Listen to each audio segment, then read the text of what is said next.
A family in search of a spacious mountain home. There is no way to expand it anymore. It's kind of maxed out. Will their dream log cabin survive a treacherous midnight trek? Across steep mountain roads? The house got away, you could be going off the hill or into people's houses. Hauling this king-size cabin will be nothing short of one massive move. Sun Valley, Idaho, an area of outstanding natural beauty.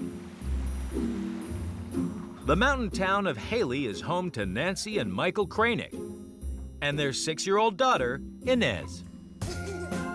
The family live in a beautifully renovated century-old cabin.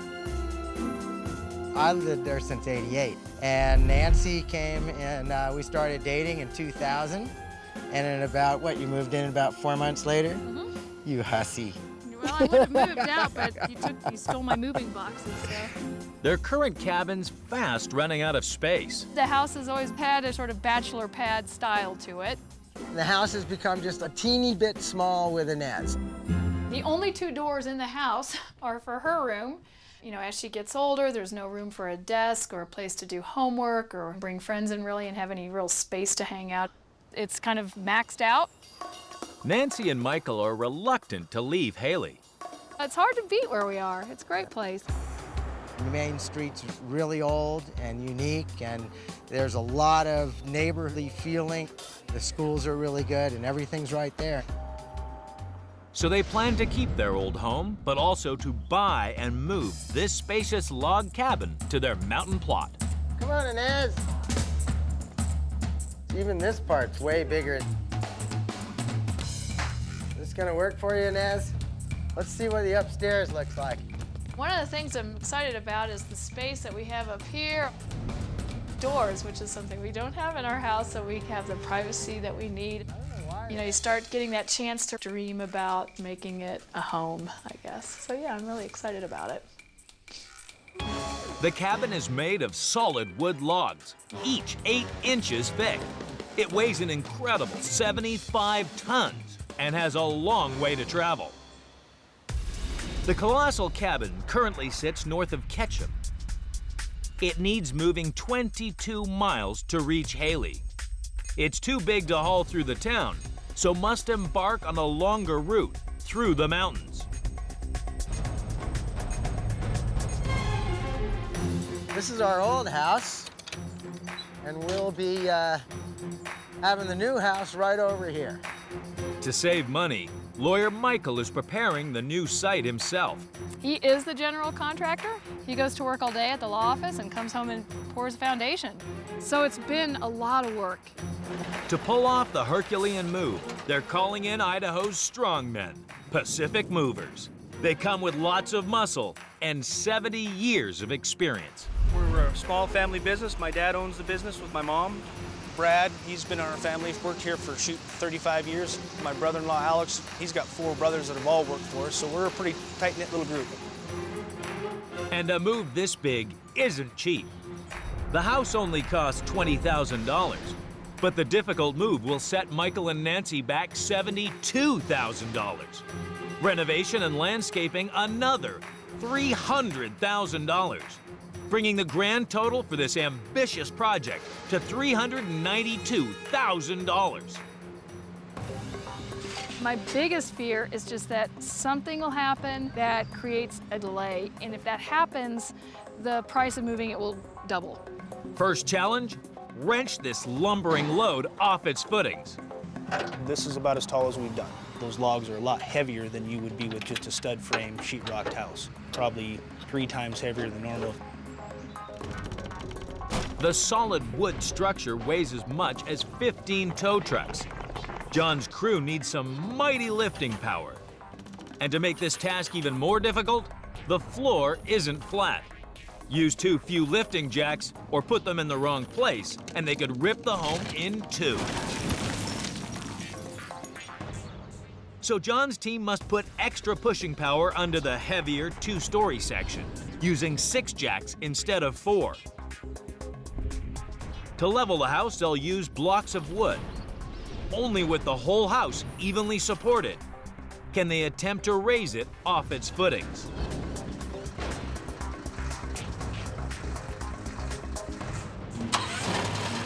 It's a critical time, there's no doubt. It's when you're actually separating that house just that first inch off the foundation. If anything was to go wrong with the jackson, bad things can happen. The house can drop, somebody could get hurt. Just as they start lifting, Hold out, Brad! We got a problem here. they hit a major glitch. The house is tied down with hurricane pins. We just figured out that this thing is spiked down about every 4 feet. And yes. They try again, but it still won't budge. There could be something holding it down, or it might just be heavier than we anticipated. In southern Idaho, Michael and Nancy Kranick are moving this spacious wood cabin 30 miles to their mountain plot in Haley. I feel pretty confident that these guys know what they're doing, you know. They're very professional. But lifting the hefty building off its footings is testing the move crew's mettle. Front jacks are getting loaded up. They add a 7th jack. It's not picking and the pressure's getting too high. It's up to like 7,500 PSI.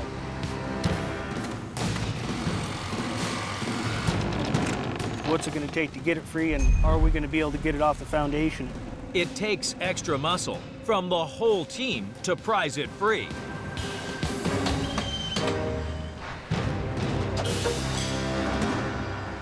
Just I'm always amazed they can do that. Get it up and not destroy things in the process. So this is becoming pretty real now. With the cabin raised 1 meter off the ground, the crew's next task is to slide it off its footings. This won't be easy. Their steel slide beams aren't smooth, and the cabin's a whole lot heavier on one side than the other. There's a risk it could twist out of control.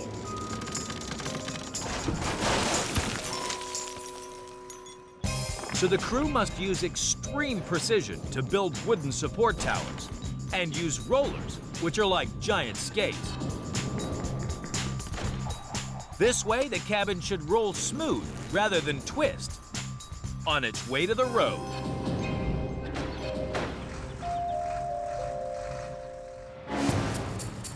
We are getting ready to roll it sideways, and we're going to try doing it with just one truck. Ready?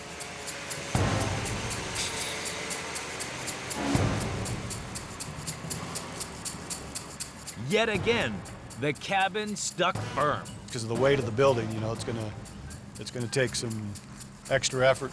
They need more pulling power and fast, but they must be careful. You could have a potential of having the house just literally run off the tracks from you. So you really got to watch what you're doing.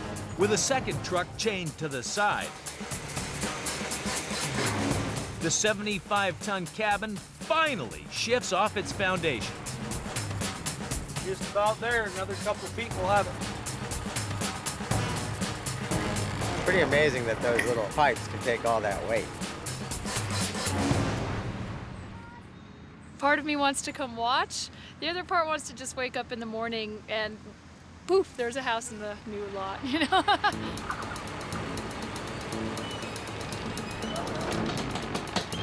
A tight turn, Going up. Try to straighten out, Bradley. low-hanging trees, If it out, let me have a little bit.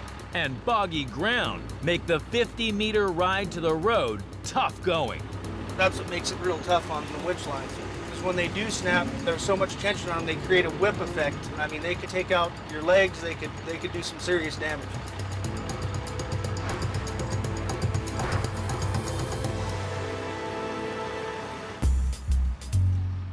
The cabin's all set to hit the road, but Michael's anxious that the rough ride is twisting it out of shape. See that? Once it falls back on a foundation, everything should level up and those kind of things should resolve themselves. They check its measurements to make sure its foundations are still a snug fit. That's the part that makes me nervous. Will it fit? I can only imagine what kind of words might come popping out of certain people's mouths if things aren't quite right down on that end. Wouldn't want to be there for that. It's the day of the big move. Police have given John's team a 12-hour window to haul the cabin to Haley. Here we go. To prevent snarl-ups during the day, they have to move it at night. It's already 7 p.m., so they must move fast. It's always exciting when you first start the move and get the wheels rolling and getting down the road. But just as they get going,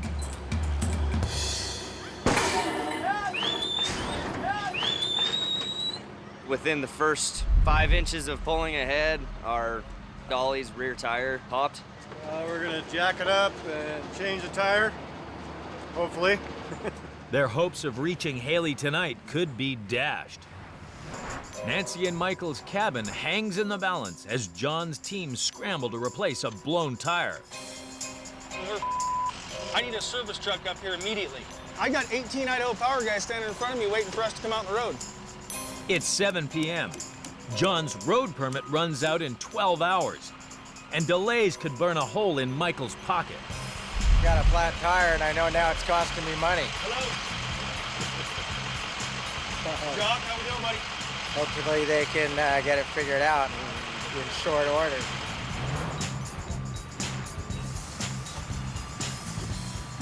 It's going to be one expensive flat tire.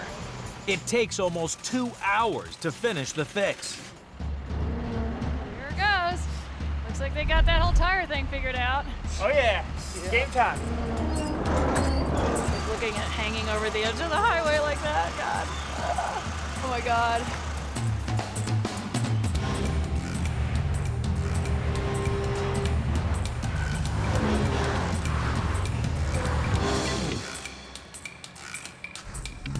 They're making headway up the steady 1,800-meter ascent. But what goes up must also come down. There's a risk that on the steep slope, the truck's brakes won't have enough power and the wheels not enough grip. It's a deadly descent.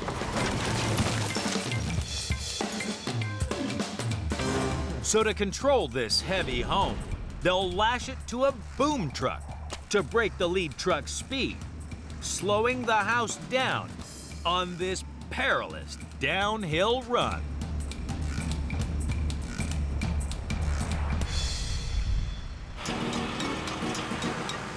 Never know if it's gonna get away from you. Just don't want that to happen. The house got away, couldn't stop. You'd be going off the hill or into people's houses. Not to mention, I ain't gonna be able to jump out of the truck and get out of the way. I mean, I just gotta ride it down and, like the captain of the ship, and just take her down. Truck driver Brad guides the cabin down the hill with trepidation. Knock on wood, nothing goes drastically wrong.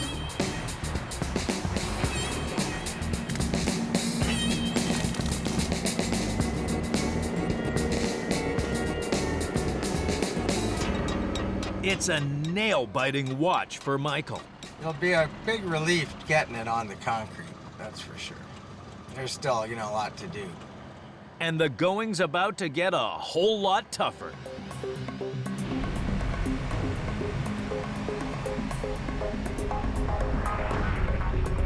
Three miles up the road, power lines and fiber optic cables supplying electricity and television to hundreds of homes block their path. This cabin is on a collision course.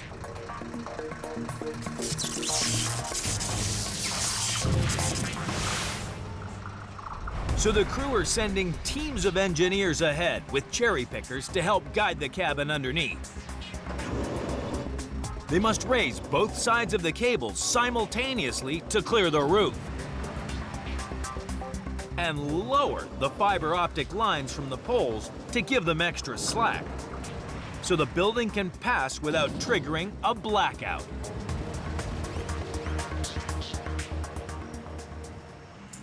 We're having kind of a problem with this house. It's 36 foot high, 28 foot wide. It's got a metal roof. And it is one big house. You don't realize how tall it is until you get it on the highway. And Here they come. Yep, here it goes.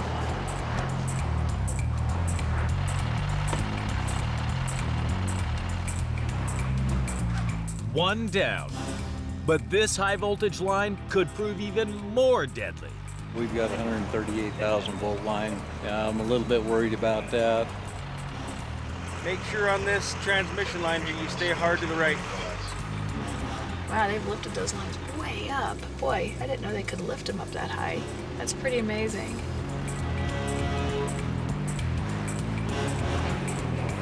2 a.m. Ducking and diving under so many cables is a real slog for the team. I've got 16 guys working, 8 bucket trucks. We're doing pretty good, but it's taking a while.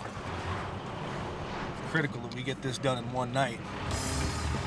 It's a big gamble, and I hate seeing my husband freaked out. So that to me is almost worse than the money. We got 4 hours left, so a lot of it's going to depend on Idaho Power. It takes until 5 a.m. to limbo under the last wire. We're finally getting off the state highway, and we will be going to a residential part of Haley. After an almighty mountain assault course, the cabin makes it into town. It's exciting seeing all the kids come out. This is what we've been waiting all summer for, so very exciting. In southern Idaho, Michael and Nancy's dream cabin has arrived at their plot in the mountains. We got it here after a very frustrating night. But hauling the building onto its new footings will be John's toughest test yet. This seems like a bad idea. I don't think I'd want to be under there. The basement for the cabin is extra deep. It creates a huge challenge for the crew. They'll have to build extra tall towers to support the house. It's a delicate balancing act. Lower the 75-ton cabin down at the wrong angle, and the towers won't take the strain. For a perfect touchdown, John's crew must use a tricky technique. To kick the king-size cabin into place, they'll set jacks at an angle. As they pressurize, they'll split the supporting pieces of wood, kicking the house round until it sits straight on the basement walls. Inventive, but risky. There always is a possibility of bad things happening when you're kicking because you're kicking a building sideways. Just as the jacks start to lift and kick, disaster strikes. Whoa! And their block's breaking. See that big crack in it? The house could come down in a hurry if they both break. They replace the block fast and carry on kicking.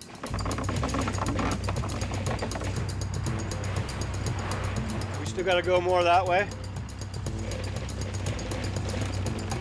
The cabin slowly kicks round into place. Looks like we're close, we can get it, so we're gonna come down onto the foundation. Inches from touchdown, they hit another snag. Damn it. I was off by 8 inches. Nancy's worst fears have come true. Michael's built one of the basement walls, which will support the cabin, in the wrong spot. So I gotta build a wall. He works fast to build a makeshift replacement.